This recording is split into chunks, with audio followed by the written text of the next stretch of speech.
Olá, pessoal, tudo bem? Eu espero que vocês tenham passado muito bem desses dias de folga e de avaliações, tá? Então, essa semana é a última antes das férias.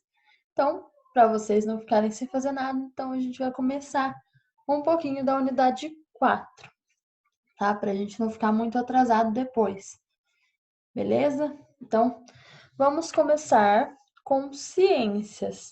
Então, aula de ciências. Deixa eu me colocar aqui no cantinho. A aula de ciências dessa unidade vai ser sobre astronomia. É um assunto muito interessante, é muito legal de ser estudado e vocês vão gostar bastante, eu acredito. Então vamos ver hoje quais eram as ferramentas desde a antiguidade que permitiam a observação dos astros, tá? Então vamos lá. Esse conteúdo começa na página 100 e a gente vai parar hoje na página 109, tá? Então, continuando. Observando astros. Então, a observação é uma forma de interagirmos com o mundo. Então, a gente observa tudo à nossa volta, sempre. A gente pode até não perceber, mas a gente observa tudo que acontece ao nosso redor.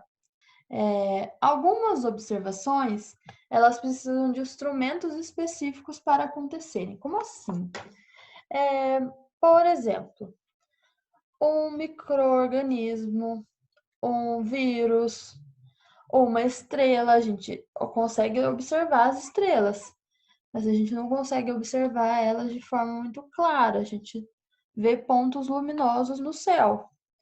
A gente não consegue definir se são planetas, se são estrelas maiores. Então, tudo isso é possível de observação, mas requerem alguns instrumentos. Observe as imagens na página 100, então tem duas imagens na página 100, e vocês vão responder a página 101 baseado nessas imagens, tá?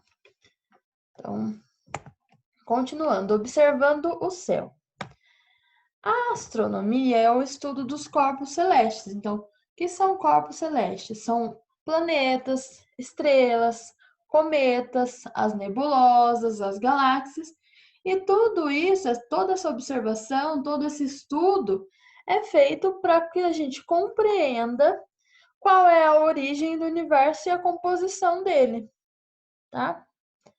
Na antiguidade, os seres humanos utilizavam o posicionamento das estrelas para se orientar, para marcar a passagem do tempo, então o Sol, para marcar o tempo, para escolher melhores períodos para o plantio e para a colheita.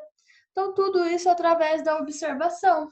Esses seres humanos primitivos observavam muitos fenômenos da natureza, tanto que eles, lembram a história, até definiam alguns deuses comparando-os com os fenômenos da natureza, para explicar os fenômenos da natureza. E isso devido à observação que eles tinham desses fenômenos. Então, eles observavam muito os céus, observavam muito o que acontecia com os animais, com as plantações. Então, isso levou a alguns conhecimentos sobre orientação, sobre a passagem do tempo, sobre a escolha de melhores períodos para a colheita, e que facilitaram muito a sobrevivência do ser humano nessa época que era tão difícil de sobreviver.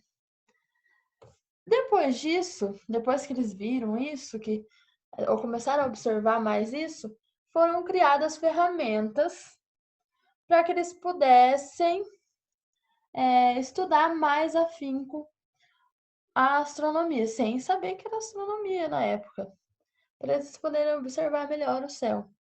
Então, por exemplo, esse complexo de pedras aqui, de rochas, ele está na Inglaterra e ele era usado como observatório astronômico. Então, as pessoas subiam nesses círculos de pedra e ficavam observando o nascer do sol, o pôr do sol, e elas eram alinhadas com o nascer e o pôr do sol para facilitar essa observação.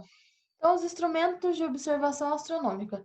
Um dos primeiros instrumentos mesmo, foi o relógio de sol, ou gnomon, como era chamado.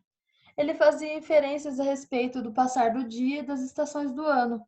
Então, pela variação da sombra que formava através do relógio do Sol, os seres humanos conseguiam definir qual era o horário do dia. Esse é um relógio que está na Itália, virou um monumento hoje. Hoje a gente não precisa se guiar por um relógio do Sol, mas está lá como um monumento no Museu Galileu, localizado em Florença, na Itália, tá? Outro instrumento era o astrolábio. Ele era usado pelos navegantes para se orientar no mar. Então, ele determinava a altura do Sol e dos outros corpos celestes em relação à linha do horizonte, fazendo com que facilitasse a localização de estrelas que poderiam definir os pontos cardeais, norte, sul, leste e oeste, que eles precisavam para se locomover no mar e não se perderem. Então, esse é o astrolábio, a figura, a imagem dele, o astrolábio. Outro elemento que a gente usa até hoje é a luneta. A luneta ela permite visualizar objetos a grandes distâncias. Foi inventada por Hans Lippershey em 1608 e depois ela foi aperfeiçoada por Galileu Galilei e depois, um pouco mais tarde, por Isaac Newton. Então, esses instrumentos eles são cada vez mais desenvolvidos e mais aperfeiçoados, ajudando que a gente compreenda melhor como foi formado o universo, para onde ele vai, por quê, o que acontece, como, tá? Mas essas perguntas, quanto mais a gente responde, mais perguntas surgem. Porque a ciência é uma matéria tão fantástica que a gente nunca tem resposta para tudo. E a gente tem que pesquisar cada vez mais para obter cada vez mais conhecimento. Então, tudo pode ser aperfeiçoado. Então, a luneta que o Hans fez foi aperfeiçoada pelo Galileu Galilei, depois, mais tarde, aperfeiçoada por Isaac Newton, que colocou mais espelhos dentro, mais lentes, para que a imagem ficasse mais nítida e fosse mais eficaz. E agora a gente tem lunetas bem melhores, com material melhor, que permite mais eficácia também. Tudo isso baseado nos estudos desses cientistas que deixaram algum legado para a posterioridade. Então, as coisas que eles estudaram na época deles são usadas até hoje. A gente também tem telescópios espaciais. Então, os telescópios espaciais, eles ficam em um ponto determinado da Terra e essas imagens são feitas e mandadas para uma central. Então, esse telescópio fica vendo o céu e as imagens são gravadas e enviadas para uma central. Esse telescópio aqui é o Hubble. Hubble, né? Ele é um telescópio espacial que foi lançado pela NASA em 1990. Ele fica lá, tirando as fotinhas e enviando para a central de controle nos Estados Unidos. O maior telescópio que temos no Brasil é esse aqui. Ele fica num observatório astronômico em Minas Gerais. A gente tem observatórios em vários locais do país. Em Bauru mesmo, aqui pertinho, a gente tem um observatório que é um projeto da Unesp.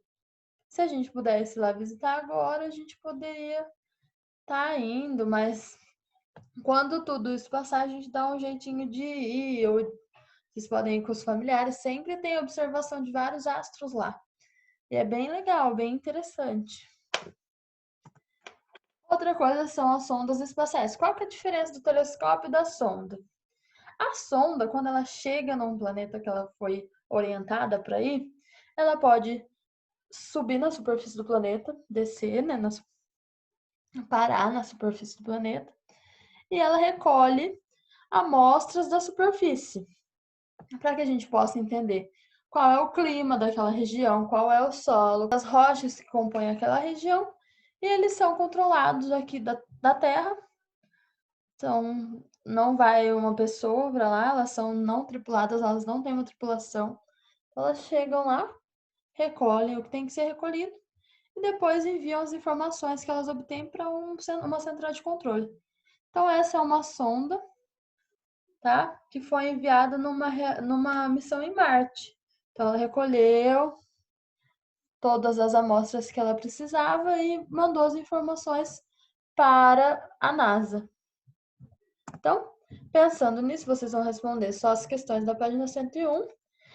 E existe aplicativos para celular que nos permite indicar corpos celestes em tempo real e onde estivermos. Então, a gente pode indicar qual é aquele corpo celeste que a gente está vendo no céu. Então, a gente tem que ter o aplicativo no celular e apontar ele para o céu. Então, ele vai ajudar a identificar estrelas, constelações, outros astros, porque alguns planetas são vistos a olho nu e a gente às vezes não consegue identificar no meio de tantas estrelas. E se vocês quiserem conhecê-los, tem dois aí, o Night Sky ou o Sky Map. Eles são aplicativos que ajudam nesse sentido de visualização do céu.